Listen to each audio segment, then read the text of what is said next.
വന്നത് കുറുവയിൽ കാട്ടാനയുടെ ആക്രമണത്തിൽ കൊല്ലപ്പെട്ട ഇക്കോ ടൂറിസത്തിലെ താൽക്കാലിക ജീവനക്കാരൻ പാക്കം സ്വദേശി പോളിൻ്റെ കാര്യം. പോളിൻ്റെ മൃതദേഹം ഇന്ന് പോസ്റ്റ്മോർട്ടത്തിന് ശേഷം ബന്ധുക്കൾക്ക് വിട്ടുകൊടുക്കുമെന്നാണ് അറിയുന്നത്. അതേസമയം തൻ്റെ പിതാവിന് ചികിത്സ വൈകിപ്പോയി എന്ന് പോളിൻ്റെ മകൾ സോന 24 പറയുകയും ചെയ്തു. ചികിത്സ കിട്ടിയിട്ടില്ല. എൻ്റെ അച്ഛന് ചികിത്സ കിട്ടിയെങ്കിൽ എൻ്റെ പപ്പ ഇന്ന് ഭൂമിയിൽ ഉണ്ടാവുമായിരുന്നു. ചികിത്സ ഇനി ആർക്കും ഗതി വരരുത്. എത്രയോ മണിക്കൂർ മുമ്പ് കോഴിക്കോട്ടേക്ക് ആംബുലൻസ് പോകും എന്ന് പറഞ്ഞ് എപ്പോഴാണ് പോയത്? ആളുടെ അവസ്ഥ തീരെ മോശമായ പിന്നെ അവിടെ നിന്ന് കൊണ്ടുപോയത്. ചികിത്സ ലഭിച്ചിട്ടില്ല. ചികിത്സയ്ക്ക് അവിടെ അതിനുള്ള ഫെസിലിറ്റീസ് ഇല്ലെങ്കിൽ അവിടെ നിന്ന് അവർ മാറ്റണമായിരുന്നു. അതിനും അവർ തയ്യാറായിട്ടില്ല. ഈ മകളുടെ കണ്ണീരിന് എന്ന് തോരും. നമുക്ക് നാട്ടുകാർക്കൊക്കെ വേണമെങ്കിൽ ഈ സംഭവം വിസ്മൃതിയിലേക്ക് തള്ളിക്കളയാം.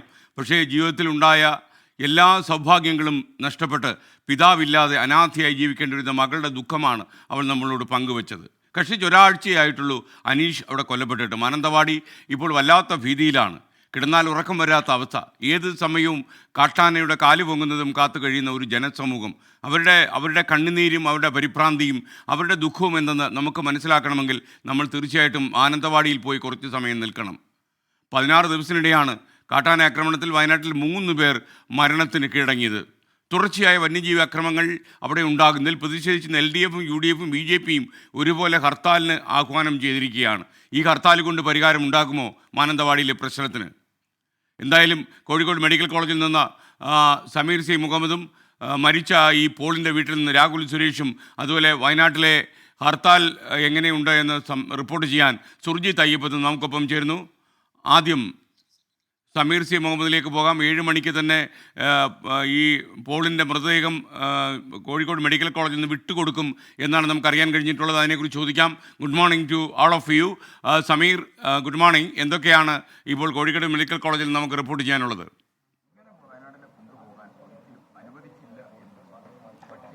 Good morning SKN. നേരത്തെ അവർ അറിയിച്ചതനുസരിച്ച് തന്നെ 7 മണിയോടെ ബന്ധുക്കൾക്ക് മൃതദേഹം വിട്ടു നൽകി. 7 മണിക്ക് അവരുടെ ബന്ധുക്കൾ എത്തിയിരുന്നു. എൽദോസ് അതുപോലെ തന്നെ ജോസഫ്, 2 ബന്ധുക്കളാണ് ഇവിടെ എത്തിയത്. ആശുപത്രി അധികൃതരുമായും ഒപ്പം തന്നെ വനംവകുപ്പിലെ ഉദ്യോഗസ്ഥർ, മെഡിക്കൽ കോളേജ് പോലീസ് ഉൾപ്പെടെയുള്ളവരുമായി സംസാരിച്ചു. അവർ മൃതദേഹം ഏറ്റുവാങ്ങുകയും ചെയ്തു. അല്പസമയം മുമ്പാണ് കോഴിക്കോട് മെഡിക്കൽ കോളേജിൽ നിന്ന് ആംബുലൻസ് മാർഗം പുൽപ്പള്ളിയിലേക്ക് ഈ ആംബുലൻസ് ഇപ്പോൾ ഇറങ്ങിയത്. ബന്ധുക്കൾ ആ മൃതദേഹം ഏറ്റുവാങ്ങുകയും ഇവിടുന്ന് പോവുകയും ചെയ്തിരിക്കുന്നു. 10 മണിയോട് കൂടിയായിരിക്കും പുൽപ്പള്ളിയിൽ എത്തുക. അവിടെ അതുമായി ബന്ധപ്പെട്ടുള്ള നടപടികളും പുരോഗമിക്കുന്നുണ്ട്. ഒപ്പം തന്നെ MLA T സിദ്ദീഖ് ഉൾപ്പെടെയുള്ളവർ ഇവിടെ എത്തിയിട്ടുണ്ട്. നിലവിൽ മറ്റ് തരത്തിലുള്ള അന്വേഷണ സംഭവങ്ങളൊന്നും ഇവിടെ ഉണ്ടായില്ല. പക്ഷേ വലിയ രീതിയിലുള്ള പ്രതിഷേധങ്ങൾക്കുള്ള സാധ്യത നിലനിൽക്കുന്നുണ്ട്. വയനാട്ടിൽ UDFും LDFും ഒക്കെ സംയുക്തമായിക്കൊണ്ട് ഹർത്താൽ പ്രഖ്യാപിച്ച അത്തരമൊരു സാഹചര്യം കൂടി നിലനിൽക്കുന്നു. എന്തായാലും വലിയ രീതിയിലുള്ള ഒരു പ്രതിഷേധത്തിലേക്ക് കാര്യങ്ങൾ നീങ്ങുന്നു എന്ന് തന്നെയാണ് നമുക്ക് മനസ്സിലാക്കാനാവുന്നത്. പ്രത്യേകിച്ചും അജീഷിന്റെ മരണം സംഭവിച്ചതിന്റെ ആഘാതം വിട്ടുമാറിയിട്ടില്ല. അതിനിടയിലാണ് ഇത്തരമൊരു സംഭവം. നമുക്കിപ്പം T സിദ്ദീഖ് MLA കൂടി ചേരുന്നുണ്ട്. MLA, എങ്ങനെയാണ് അവിടെയുള്ള തുടർന്നുള്ള നടപടികൾ? ഇന്ന് പോളിന്റെ മരണത്തെ തുടർന്ന് സഹിക്കവയ്യാതെയാണ് ഇന്ന് ഹർത്താൽ പ്രഖ്യാപിക്കാൻ UDF നിർബന്ധിതമായത്. അതിനുശേഷം 20-ാം തീയതി കലക്ടറേറ്റിൽ മുഴുവൻ ജനപ്രതിനിധികളുടെയും 24 മണിക്കൂർ രാവും പകലുമുള്ള ഉപവാസം തീരുമാനിച്ചിരിക്കുകയാണ്. അത് കഴിഞ്ഞ് ഞങ്ങൾ സെക്രട്ടേറിയറ്റിലേക്കുള്ള പരിപാടി ഉൾപ്പെടെ നടത്താനുള്ള തീരുമാനമെടുത്തിട്ടുണ്ട്. വയനാട് ഒരിക്കലും ഇങ്ങനെ പോകാൻ ഒരിക്കലും അനുവദിക്കുന്ന പ്രശ്നമില്ല. ജനം ഭയവിഹ്വലരാണ്. അജീഷിന്റെ മരണം, പ്രജീഷിന്റെ മരണം, അതിനു മുമ്പേ ഉണ്ടായ മാനന്തവാടിയിലെ മരണം, ഇപ്പോൾ 3ാമത്തെ ശ്രീ പോളിന്റെ മരണം, തുടർച്ചയായി മരണങ്ങളും കാട്ടാന ആക്രമണങ്ങളും തുടർച്ചയായി വയനാട്ടിൽ നടക്കുകയാണ്. കടുവ ഒരു ഭാഗത്ത് കാട്ടാന നടക്കുന്നു, ഒരു ഭാഗത്ത് കാട്ടുപന്നിയും കരടിയും നടക്കുന്നു. അതീവ ഗൗരവതരമായിട്ടുള്ള ഒരു സാഹചര്യമാണ്. ഏറെ വേദനയോടുകൂടി പറയാൻ ആഗ്രഹിക്കുന്നു. പ്രജീഷ് എന്ന് പറയുന്ന 36 വയസ്സുള്ള ചെറുപ്പക്കാരൻ കടുവ ആക്രമണത്തിൽ മൃഗീയമായി മരിച്ച് പുല്ലരിയാൻ പോയ സമയത്താണ് അദ്ദേഹത്തെ വാഗേരിയിൽ വീട്ടിന്റെ സമീപത്ത് വെച്ചുകൊണ്ട് കടുവ പിടിക്കുന്നതും 60-80 മീറ്റർ അകലത്തേക്ക് വലിച്ചു കൊണ്ടുപോകുന്നതും പച്ചയായി ഭക്ഷിക്കുന്നതും. വയനാടിന്റെ ചുമതലയുള്ള മന്ത്രിയാണ് ബഹുമാന്യനായ വനം മന്ത്രി. ഇതുവരെ ആ വീട്ടിലേക്ക് തിരിഞ്ഞു നോക്കാൻ അദ്ദേഹം തയ്യാറായിട്ടില്ല. അജീഷിന്റെ വീട്ടിലേക്ക് ഒരു മന്ത്രി ഇതുവരെ തിരിഞ്ഞു നോക്കിയിട്ടില്ല. പോളിന്റെ വീട്ടിലേക്ക് വരുമോ എന്നുള്ളതറിയില്ല. ഞങ്ങൾ ഈ വിഷയങ്ങൾ, ആവാസ വ്യവസ്ഥയുടെ പുനഃക്രമീകരണം, ഏകവിളത്തോട്ട ഒഴിവാക്കണം, അതുപോലെ നൈറ്റ് പട്രോളിംഗ് ഉൾപ്പെടെ അന്തർ സംസ്ഥാന ഏകോപനം ഉൾപ്പെടെ ഫെൻസിങ്ങിനും ട്രെഞ്ചിങ്ങിനും വാൾ ബിൽഡിംഗ് ഉൾപ്പെടെയുള്ളതായിരിക്കുന്ന പ്രതിരോധ നടപടികൾക്കുള്ളതായിരിക്കുന്ന സാമ്പത്തിക ക്രമീകരണം ഉൾപ്പെടെ വിവിധങ്ങളായ ആവശ്യങ്ങൾ, പ്രൈവറ്റ് ആശുപത്രിയിലെ ചികിത്സ ഉൾപ്പെടെ മുഖ്യമന്ത്രിയുടെ മീറ്റിംഗിന് മുമ്പേ തന്നെ മന്ത്രിയുടെ മീറ്റിംഗിൽ ആവശ്യപ്പെട്ട പ്രധാനപ്പെട്ട ഡിമാൻഡുകളാണ്. ഒരു ഡിമാൻഡും അംഗീകരിക്കപ്പെട്ടിട്ടില്ല. മുഖ്യമന്ത്രി മീറ്റിംഗ് വിളിച്ചു, ആ മീറ്റിംഗിൽ മുഖ്യമന്ത്രി തത്വത്തിൽ സമ്മതിച്ചിട്ടുണ്ട്. പക്ഷേ അത് നേരത്തെ നടപ്പിലാക്കിയിരുന്നുവെങ്കിൽ, അല്ലെങ്കിൽ ദ്രുതഗതിയിൽ അതിൻ്റെ പ്രവർത്തനം ഉണ്ടായിരുന്നുവെങ്കിൽ ഈ പോളിൻ്റെ അജീഷിൻ്റെ മരണമൊക്കെ നമുക്ക് ഒഴിവാക്കാമായിരുന്ന ഒന്നാണ്. ഏറെ വേദനയോടുകൂടി പറയുന്നു, വയനാട് മെഡിക്കൽ കോളേജിനെ സർക്കാർ ഈ രീതിയിൽ തകർത്തതാണ് പോളിൻ്റെ മരണത്തിൻ്റെ മറ്റൊരു പ്രധാനപ്പെട്ട കാര്യം. കാലത്ത് സംഭവിച്ച അപകടം വൈകുന്നേരമാകുമ്പോൾ പോള് മരണത്തിന് കീഴടങ്ങുന്നതിന് മുമ്പ് നഷ്ടപ്പെട്ടതായിരിക്കുന്ന മണിക്കൂറുകൾ, അത് ക്രിറ്റിക്കൽ ഹവേഴ്സാണ്, ക്രിറ്റിക്കൽ മിനിറ്റാണ്.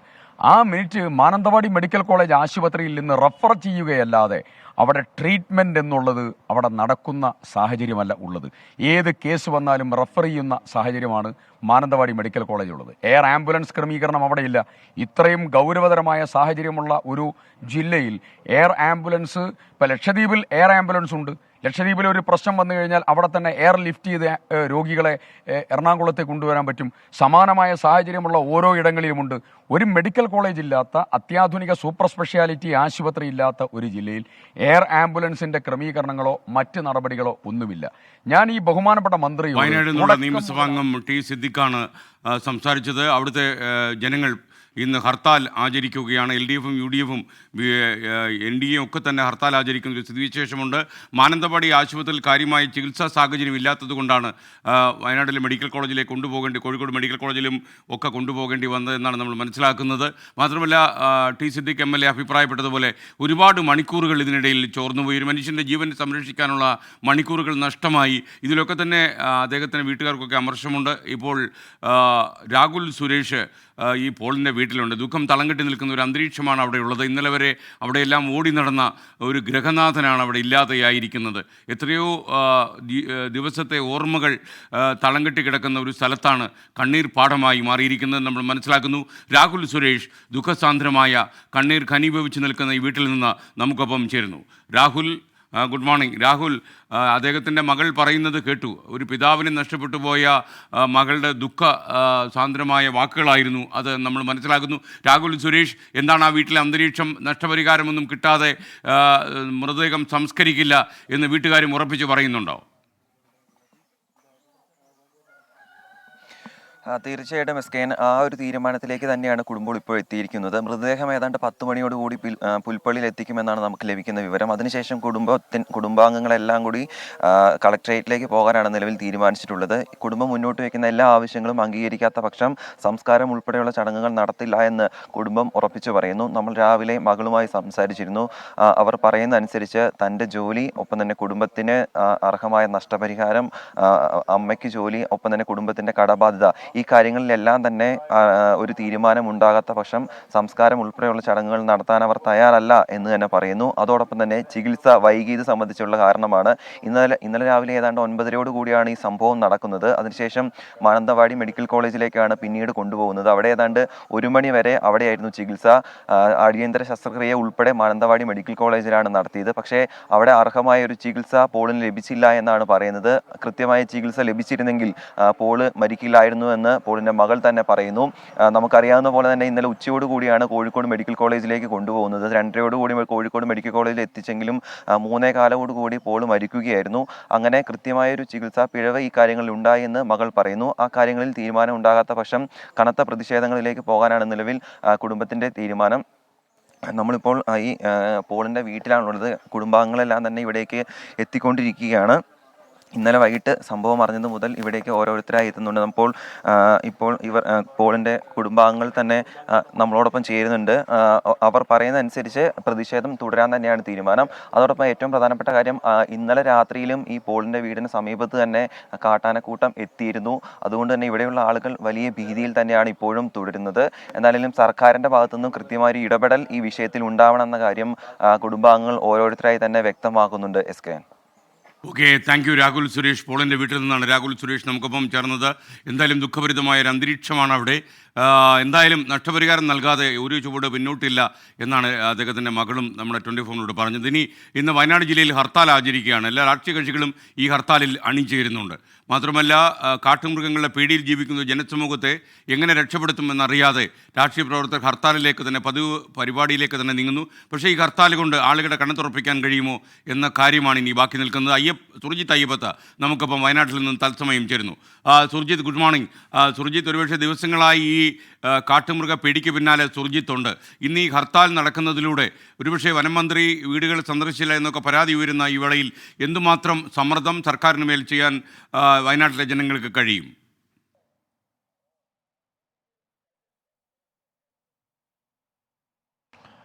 SKN ഒരുപക്ഷെ ഈ വയനാടിൻ്റെ ചരിത്രത്തിൽ അപൂർവമായാകാം ഇത്തരത്തിൽ 3 മുന്നണികളും NDAയും LDFും UDFും ഒരുപോലെ ഹർത്താൽ ആഹ്വാനം ചെയ്യുകയും അത് ആചരിക്കുകയും ചെയ്യുന്നത്. അതിൻ്റെ പ്രധാനപ്പെട്ട കാരണം ഒരു പൊതു കാരണമാണ്. അത് വയനാടിനെ ഇപ്പോൾ വലിയ അളവിൽ ബാധിച്ചുകൊണ്ടിരിക്കുന്ന ഈ വന്യമൃഗ പ്രശ്നങ്ങളാണ്.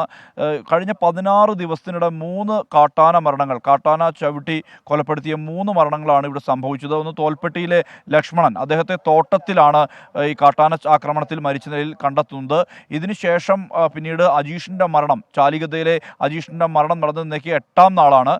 ഈ 8ാം നാളിൽ 7ാം നാളാകുമ്പോൾ ഇന്നലെ ഒരു മരണം കൂടി, പോൾ എന്ന് പറയുന്ന വനസംരക്ഷണ സമിതിയിലെ വാച്ചറായിട്ടുള്ള അദ്ദേഹത്തിൻ്റെ മരണം കൂടി സംഭവിച്ചിരിക്കുന്നു. സ്വാഭാവികമായും ഇത്തരത്തിൽ മരണങ്ങളിലേക്ക് വരെ ഈ വന്യമൃഗ ശല്യം എത്തുന്ന സാഹചര്യത്തിലാണ് ഇത്തരമൊരു പ്രതിഷേധ മാർഗത്തിലേക്ക് ആളുകൾ എത്തുന്ന ഒരു സാഹചര്യം ഉണ്ടായിരിക്കുന്നത്. എന്തായാലും ഇന്ന് ഒരു രാഷ്ട്രീയ പ്രസ്ഥാനങ്ങളുടെ പൊതുകൂട്ടായ്മ എന്നുള്ള നിലയിൽ തന്നെയാണ് ഇത്തരത്തിലൊരു പ്രതിഷേധത്തിൻ്റെ മാർഗമായി ഹർത്താലിനെ ഇവർ സ്വീകരിച്ചിരിക്കുന്നത്. സ്വാഭാവികമായും അത് കനത്ത രീതിയിലുള്ള പ്രതിഷേധം എന്നുള്ള നിലയിലേക്ക് തന്നെ ഉയരാനുള്ള സാധ്യതയാണ് കാണുന്നത്. രാവിലെ മുതൽ തന്നെ ലക്കിടി കവാടത്തിൽ, അതായത് വയനാട്ടിലേക്ക് കടക്കുന്ന താമരശ്ശേരി ചുരം കയറി എത്തുന്ന നേരെ ലക്കിടി കവാടത്തിലാണ്.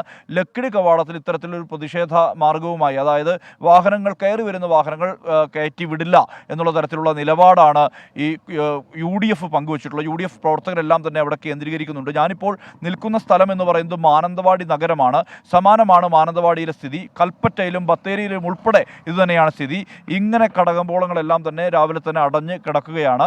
മാത്രമല്ല UDFിൻ്റെയും LDFിൻ്റെയും എല്ലാം തന്നെ പ്രവർത്തകരെത്തി അത് തുറക്കരുത്, കടകൾ തുറക്കരുത്, വാഹനങ്ങൾ ഓടരുത് എന്നുൾപ്പെടെയുള്ള നിർദ്ദേശങ്ങൾ രാവിലെ മുതൽ തന്നെ നൽകുന്ന കാഴ്ചയ്ക്കും നമ്മൾ സാക്ഷ്യം വഹിക്കുന്നുണ്ട് ഇവിടെ.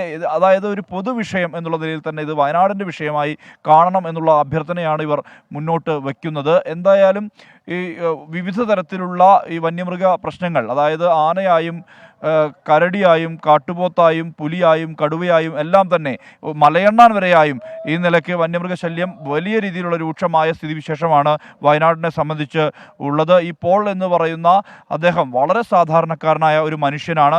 മാത്രമല്ല നിരവധി ബാധ്യതകൾ കൂടി ഉള്ള ആളാണ്. ഭാര്യയും മകളുമുണ്ട്. മകൾ 10ാം ക്ലാസ് വിദ്യാർത്ഥിനിയാണ്, നന്നായി പഠിക്കുന്ന കുട്ടിയാണ്.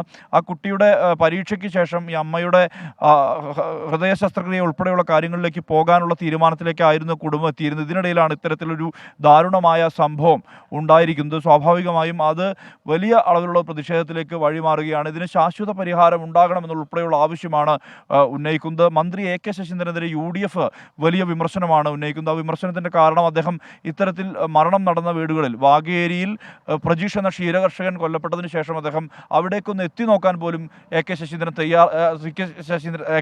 തയ്യാറായില്ല എന്നുൾപ്പെടെയുള്ള ആക്ഷേപമാണ് UDF ഉന്നയിക്കുന്നത്. ഈ വിഷയത്തിൽ ഒരു കൃത്യമായൊരു നിയമനിർമ്മാണം, കേന്ദ്ര നിയമം വേണമെന്നുള്ളതാണ് LDF ആവശ്യപ്പെടുന്നത്. കാരണം നിലവിലെ ചട്ടങ്ങളിൽ മാറ്റം വരുത്തേണ്ട ഒരു സ്ഥിതിയുണ്ട്. അത്തരത്തിൽ മാറ്റം വരുത്താൻ വേണ്ടി തയ്യാറാകാൻ കേന്ദ്ര സർക്കാർ തയ്യാറാണ്. ഒരു ചെറിയ കാര്യം കൂടി, ഈ ബേലൂർ മക്ന ഇപ്പോൾ കാട്ടിൽ എവിടെയാണ് ഉള്ളത് എന്നുള്ള രീതിയിലുള്ള സിഗ്നൽ നമ്മുടെ ഈ ദൗത്യ സംഘത്തിന് ലഭിച്ചിട്ടുണ്ടോ? എന്താണ് അതിൻ്റെ വിവരം? ബേലൂർ മക്ന ഇപ്പോൾ എവിടെയാണ്?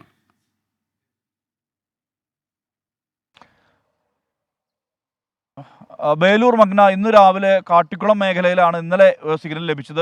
പക്ഷേ ഇന്ന് രാവിലെ അത് ബേഗൂർ മേഖലയിലേക്ക് നീങ്ങിയിട്ടുണ്ട് എന്നുള്ളതാണ് ഏറ്റവും ഒടുവിൽ ലഭ്യമാകുന്ന വിവരം. എന്തായാലും ഈ ആനയ്ക്ക് വേണ്ടി ഇന്നും തിരച്ചിൽ തുടരുകയാണ് വനപാലക സംഘം. ഇന്നലെ തന്നെ ഇത് ജനവാസ മേഖലയിലേക്ക്, പ്രത്യേകിച്ച് കാട്ടിക്കുളം എന്ന് പറയുന്നത് ഒരു നഗരപ്രദേശമാണ്. ആ നഗരപ്രദേശത്തേക്ക് കടക്കാതിരിക്കാനുള്ള ഒരു ശ്രമം അത് വനംവകുപ്പിൻ്റെ ഭാഗത്തു നിന്ന് ഉണ്ടായിരുന്നു. അവർ കൃത്യമായ രീതിയിൽ റോന്തു ചുറ്റുകയും ഉൾപ്പെടെയുള്ള കാര്യങ്ങൾ, കോമ്പിംഗ് ഉൾപ്പെടെയുള്ള കാര്യങ്ങൾ ആ മേഖലയിലെല്ലാം തന്നെ നടത്തിയിരുന്നതാണ്.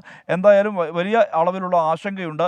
ഇന്ന് ഇപ്പോൾ രാവിലത്തെ സിഗ്നൽ പരിശോധനയ്ക്ക് വിധേയമാക്കിയിരുന്നു. രാവിലത്തെ സിഗ്നൽ പരിശോധിച്ചപ്പോഴാണ് ഇത്തരത്തിൽ ഇത് ബേഗൂർ റോഡ്, അതായത് പഴയ സ്ഥലത്തേക്ക് തന്നെ ബാവലിയോടും ബേഗൂരിനും ഇടയിലുള്ള ആ പ്രദേശത്തേക്ക് എത്തിയിട്ടുണ്ട് എന്നുള്ള തരത്തിലുള്ള വിവരമാണ് ലഭ്യമായിരിക്കുന്നത്. Thank you Surjith Ayyappath.